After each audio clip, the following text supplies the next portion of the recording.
The scent of charred Wagyu hit Cam first, sharp and treasonous. The second thing was the dull thump of the freezer bag hitting the bottom of Marcus's oversized canvas satchel.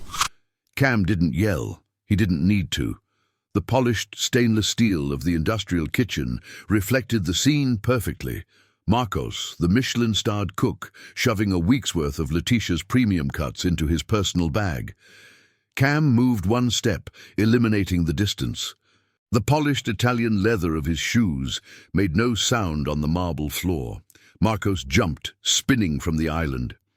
His eyes, usually calm, focused only on the molecular structure of amuse-bouches, were wide, panicked discs. He held a silver ice scoop, but it looked less like a weapon and more like a surrender flag. "Don't say it," Marcos hissed, his voice a tight coil. Cam just stared at the bulge in the canvas bag.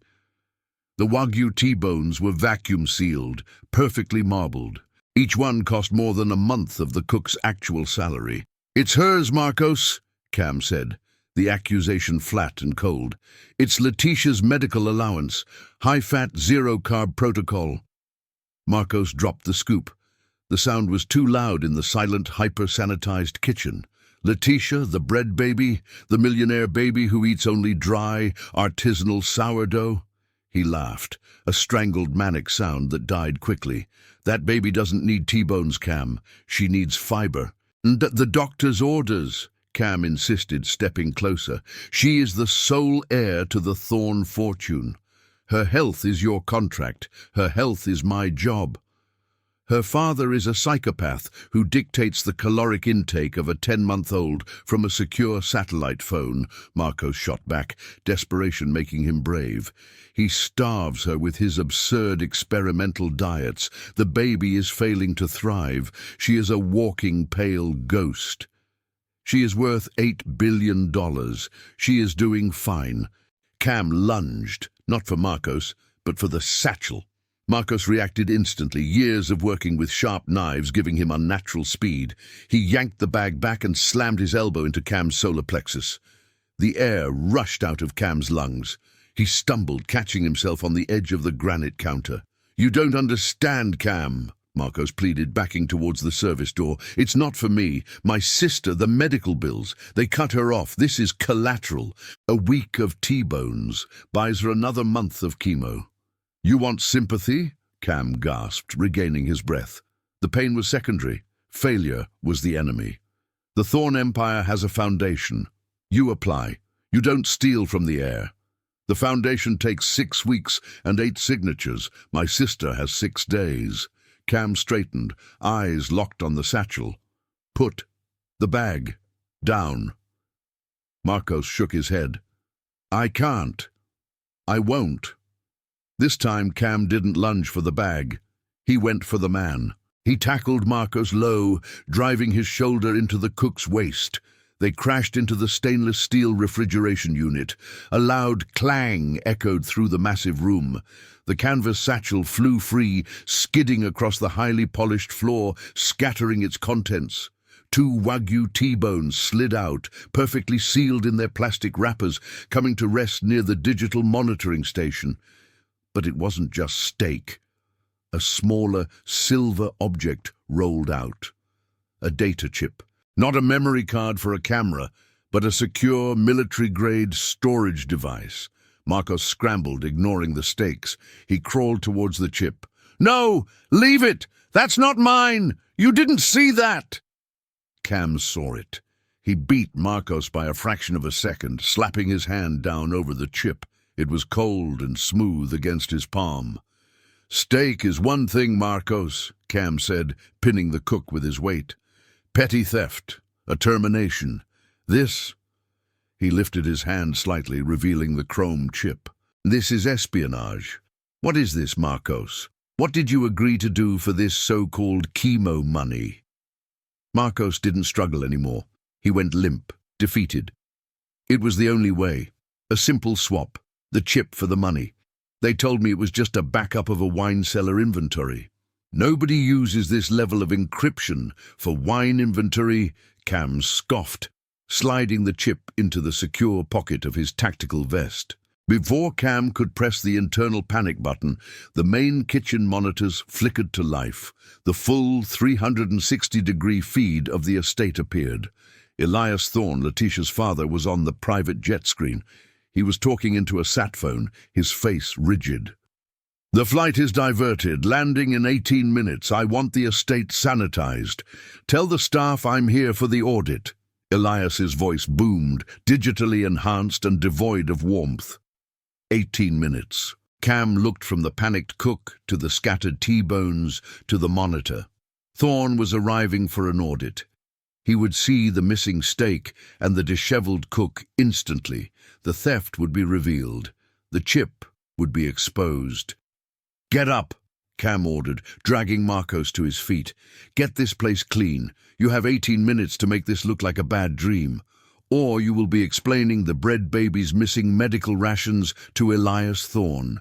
"I can't clean this," Marcos whispered, pointing to the 2 T-bones near the monitor.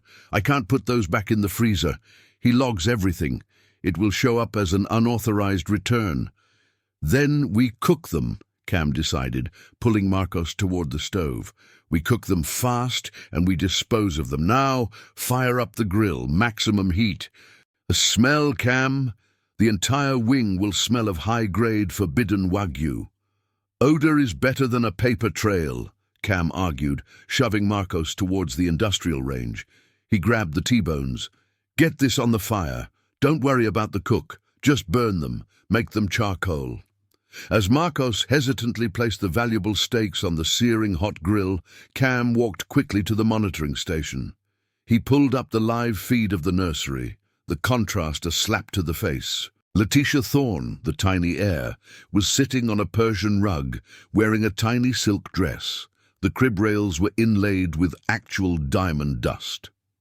In her hand, she held a large, dry piece of dark, holy artisanal sourdough. She took a small, miserable bite. The wealthiest baby in the world was eating only bread. Treason, Cam thought, looking from the suffering baby to the criminal cook burning $800 worth of prime steak. Total chaos. The sizzle of the burning fat was deafening. Cam had a stolen chip in his pocket and a mountain of evidence to cover up. He pulled out his phone, his fingers hovering over the single contact labeled "The Fixer." "We need a story," Cam muttered to Marcos, who was staring blankly at the ruined meat. "A story that explains everything but implicates nothing. What did you tell them? About the baby's health?" "I told them she only eats bread," Marcos admitted, his voice barely audible over the roaring fire. "I told them her father is ruining her." "Perfect," Cam snapped, looking at the clock on the monitor. 16:40 remaining. "That's our new reality, Marcos. The steak was a failed experiment. We tried to introduce protein. Letitia refused it. The bread baby is real, and the steak must die. Get rid of the smoke. Now." Marcos scrambled for the vent controls. Cam looked at the digital security log. Thorne's private server tracked every item, every meal, every heartbeat. Deleting the logs would instantly flag an external breach. The logs had to be manipulated. The grill was smoking heavily. The scent of burnt fat and betrayal filled the kitchen. Cam knew the fixer needed specifics. He opened his encrypted message app. "Need immediate localized server injection. Target, Thorne security log. Timestamp, now. Action, 2 Wagyu T-bones registered as disposed. Protocol 7, refusal by air. Urgency, 15 minutes. He hit send. The confirmation was immediate. Confirmed, stand by for noise. Marcos frantically fanned the smoke. "What noise?" Before Cam could answer, the entire kitchen vibrated, not the sound of an appliance, but the low, guttural roar of an approaching private jet. Too soon. 14 Dao remaining. Cam looked back at the monitor. The jet was visibly descending, skipping the normal approach vector. Thorne had accelerated. "The audit is early," Cam said, shoving Marcos away from the grill. "He's not waiting. He wants the chaos. He wants us to be exposed." He grabbed a fire extinguisher. He couldn't risk the smoke alarm. He focused the jet of chemical foam directly onto the burning steaks. The hiss was violent. The smoke cleared, replaced by a fine, white, foul-smelling powder coating the ruined meat. "The steaks are gone," Cam announced. "Now, the chip. If Thorne finds this, we are both irrelevant." He pulled the encrypted device from his pocket. He had to hide it somewhere impossible to scan, somewhere only a desperate person would look. The kitchen was too exposed. Everything was logged, audited and catalogued. Marcos pointed a trembling finger at the wall. "The old chimney. Behind the ornamental bronze plaque. It hasn't been used since the 1920s. He'd never scan it." Cam didn't hesitate. He tore the plaque from the wall. Dust and cobwebs erupted. He shoved the chip deep into the void, pushing it past the damper with his finger. "It's hidden," Cam confirmed, wiping his hand on his tactical pants. A loud clack from the service door. It was the preliminary security team, two suited men with the sterile, humorless faces of the Thorne Corporation.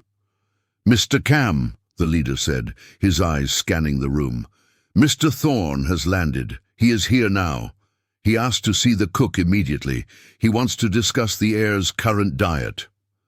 Cam looked at Marcos, whose face was ash-white. The Wagyu T-bones were buried under a mountain of white foam. The espionage chip was behind a pre-war plaque. The chaos was only just beginning. "Tell Mr. Thorne the cook is preparing the heir's evening meal," Cam stated, stepping in front of Marcos. "It is, as requested, dry artisanal sourdough. And tell him I have found a necessary expenditure we need to discuss immediately. An unauthorized access device was discovered." The security leader blinked, his face unchanged. "A device, sir?" "Yes," Cam confirmed, the lie smooth and cold. "A faulty server key. I dealt with it. But the individual who placed it, that is what we need to address first." He looked directly at Marcos. The blame must go somewhere. The bread baby was waiting. The father was here. "Prepare the bread, Marcos," Cam ordered. "It's time to face the music." Marcos grabbed the artisanal loaf. His hands were wet with panic, contaminating the perfectly dry crust. He ignored the bread. He stared at the aluminum tray, piled high with the ruined Wagyu, covered in the fine, white, foul-smelling powder. The foam was starting to harden, fusing the meat to the metal. "Thorne can't see this," Marcos whispered, the sound raw. "He will know it was me." Cam didn't move from the kitchen entrance. The security guard was outside. Time was dead. "He won't see it because you're not the one who stole it." "But I did." "No." Cam's voice was lethal. "The surveillance footage shows a malfunction. A ghost in the system. The steaks were destroyed by a rogue cleaning agent, an accidental environmental hazard. The access device—" "That was your crime, Marcos." Cam pointed to the sink. "Quickly, put the tray in the industrial disposal, now!" The steaks were never here. Marcos hesitated for a beat, his mind processing the impossible demand. Destroying $500,000 of custom Wagyu. He didn't have a choice. He lifted the tray. The white foam cracked and stank. He slammed the entire thing, tray, ruined meat and powder, into the disposal unit. He hit the grinding switch. The roar that erupted was deafening, a desperate act of destruction. A second clack at the service door. Closer this time. The grinding stopped, replaced by an eerie silence. Marcos was breathing like he'd just run a marathon. He picked up the sourdough knife, his hands still shaking. He began to slice the bread, focusing on the simple, repetitive task, trying to restore order in a world of espionage and stolen beef. "That's better," Cam noted, adjusting his collar. "The only thing left is the bread, and the confrontation." The door didn't click. It swung open. A man filled the frame. Thurston Thorne. He was all tailored slate grey and cold precision, not a single wrinkle on his face, not a single wasted motion. His eyes were the colour of glacial melt, and they immediately disregarded Cam, focusing instead on the trembling cook and the sliced sourdough. Thorne spoke, his voice calibrated, low and dangerous. "Marcos, the heir's diet. I require an immediate explanation for the continued use of dry, fiber-deficient carbohydrates. This deviates from every nutritional guideline I established." Marcos froze, the knife halfway through a slice. "Mr. Thorne, sir, the protocols. The protocols were my protocols." Thorne cut him off. "They were for nutrient-rich bone broth and specific amino-heavy purees, not dry bread. Cam, why is my executive chef still preparing food that is beneath the quality of my security guard's lunch?" Cam stepped forward, positioning himself slightly ahead of Marcos, establishing a defensive line. "Mr. Thorne, the dietary changes were an emergency intervention. The initial purees were compromised." Thorne turned his glacial gaze onto Cam. "Compromised? By what?" "A failure in the supply chain," Cam lied, maintaining direct eye contact. "An unidentified, highly aggressive allergen was flagged in the primary protein source, the specific cut of Wagyu you demanded." Marcos's breath hitched. Cam had just blamed the entire mess on the meat. He was sacrificing the steaks to save the chip. "And you decided the solution was a mono diet of dry wheat?" Thorne asked, an eyebrow lifting just a millimeter. "That is not intervention, Cam. That is negligence." "It was necessary containment," Cam countered smoothly. "The air must be completely stable before we reintroduce complex foods. The dry sourdough is the only certified, low-risk, single-source carbohydrate remaining in inventory. It's bland, it's safe, it's temporary." Thorne took a step closer, reducing the distance between them. His presence demanded every ounce of Cam's focus. "I want to see the sample of this compromised protein immediately. I want it analyzed for the highly aggressive allergen you mentioned." A small, triumphant smile played on Cam's lips. "I wish I could, sir. But that is where the second issue begins. The compromise was deliberate and internal." He pointed a finger at the sink, where the faint smell of pulverized meat and cleaning foam lingered. "While investigating the contamination, I found this man, Marcos, attempting to dispose of an unauthorized encrypted server key. An access device, Mr. Thorne. It was hidden in the copper pots, awaiting upload." Marcos's eyes went wide with genuine shock. He had only been trying to feed himself. Now he was an industrial spy. The genius of the lie was its complexity. Thorne didn't look at Marcos. He looked at the disposal unit, then back at Cam. Thorne was a man who understood priorities. Stolen meat was a financial loss. Espionage was an existential threat. "An access device," Thorne repeated, his voice now flat, "designed to override the main network security." "Exactly," Cam affirmed. "Marcos was using the destruction of the food, the very protein that you demanded, as cover to deploy the key. The steak theft was the diversion. The bread was the alibi. He was attempting to destabilize the heir's diet to create a systemic failure in the entire compound's security protocols." The security guard from earlier, still standing near the door, shifted his weight. Thorne finally looked at Marcos, and the glacial melt turned to ice. "Is this true, Marcos?" Marcos had seen the ruined meat, the white foam, the dust behind the bronze plaque. He was already guilty of a dozen crimes, even if none of them were espionage. He could smell the faintest whiff of sulfur from the disposal. He knew his only chance was to cling to the lie Cam had created. "It was just a server key, sir," Marcos mumbled, looking at his shoes. "A faulty one. I was trying to fix the inventory system. The steaks, they were destroyed by a chemical spill. An accident." He wasn't convincing. The lack of eye contact, the broken sentence structure. It all screamed guilt just for the wrong crime. "A faulty server key does not require hiding," Thorne observed coldly. "It requires logging and repair. You attempted to destroy evidence, Marcos. You failed to follow established protocol regarding food contamination. You jeopardized the heir's health. You are irrelevant." Thorne raised his hand and gave the smallest signal to the guard. The guard moved instantly, grabbing Marcos's arm with a clinical, efficient grip. Marcos didn't resist. His career, his life, had just been sacrificed to save an encrypted microchip. "Wait," Cam interjected, creating a small, necessary friction. "Before he is removed, Mr. Thorne, the heir is waiting. He needs his meal. We cannot delay the feeding schedule." Thorne paused, his attention immediately snapping back to the center of his universe. The child. "Bring the heir. Now." Cam knew the real test was coming. The baby was the million-dollar variable. The title's promise. The nurse, a woman named Phoebe, entered from the private elevator, carrying the heir.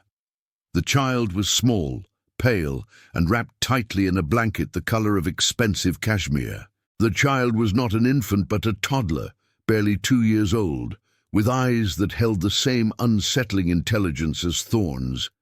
"The meal, Cam," Thorne ordered, stepping away from the chaos he had created. "Deliver the bread."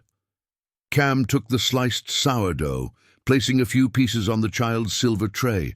The ritual was absurd. The heir to one of the world's largest defense contracts, eating cheap dry bread, while hundreds of thousands of dollars worth of custom Wagyu were being pulverized in a specialized disposal unit.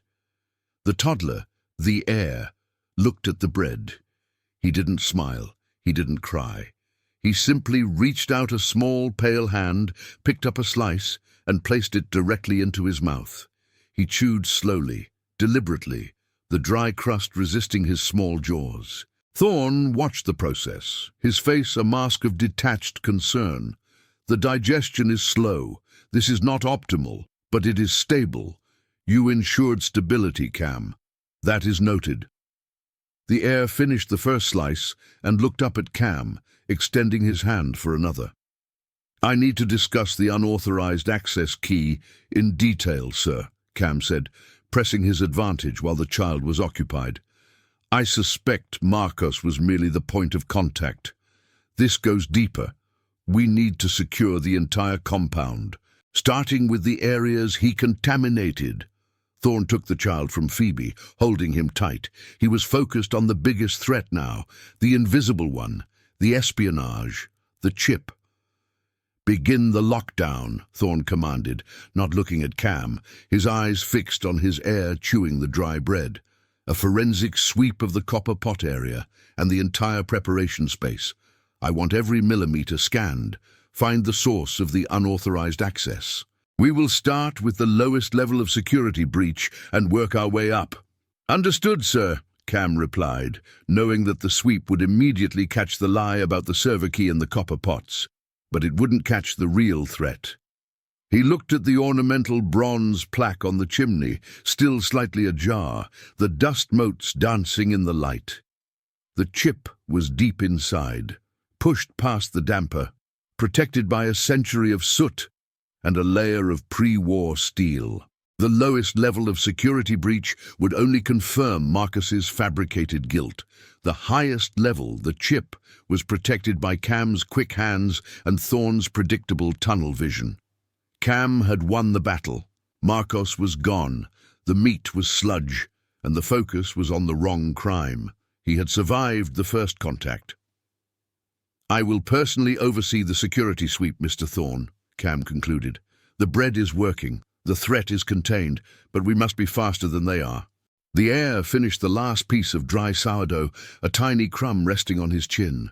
Thorne looked down at his child, then back at Cam, his face registering a cold, grim resolve. The game had just started.